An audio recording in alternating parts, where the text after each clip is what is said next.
Hello వియస్ 100 ఏళ్ల సినీ భారతంలో పేరురాని సినీ పితామహుడు రాజా హరిశ్చంద్ర సినిమా తీసిన దాదాసాహెబ్ ఫాల్కే కంటే ముందే సినీ రంగానికి పునాది వేసిన తెలుగువాడు రఘుపతి వెంకయ్య నాయుడు. తెలుగు సినిమాకే కాదు దక్షిణాది సినిమాకే కీర్తి ప్రతిష్ట లాంటివాడు. భారతదేశంలో మొట్టమొదటి థియేటర్ కట్టింది ఈయనే. భారతదేశ సినీ చరిత్రలో మొట్టమొదటి దర్శకుడు కూడా ఈయనే. ఇంతటి చరిత్ర కలిగిన కుటుంబంలో పుట్టిన ఈయన మనవరాలి కనక మహాలక్ష్మి తమిళ్లో కనకగా పాపులారిటీ తెచ్చుకుంది. అలనాటి అగ్ర హీరోయిన్గా గుర్తింపు తెచ్చుకున్న దేవికారాణి కూతురుగా కనక సినిమా ఇండస్ట్రీలోకి వచ్చింది.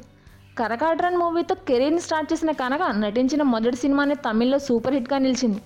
ఈ సినిమా సంవత్సరం పాటు థియేటర్లో ప్రదర్శించబడింది. తమిళ అగ్ర హీరోలైన రజనీకాంత్, ప్రభు, కార్తీక్, అర్జున్, విజయకాంత్, శరత్ కుమార్ వంటి హీరోలతో కనక నటించింది. తమిళ్, మలయాళంలో హీరోయిన్గా అనేక సినిమాల్లో నటించింది. 2007లో కనక కాలిఫోర్నియాలో ఇంజనీర్గా వర్క్ చేసే ముత్తుకుమార్ని ప్రేమించి పెళ్లి చేసుకున్నట్టు చెప్పింది. కానీ వీరి పెళ్లికి సంబంధించిన ఒక్క ఫోటో కూడా బయటికి రాలేదు.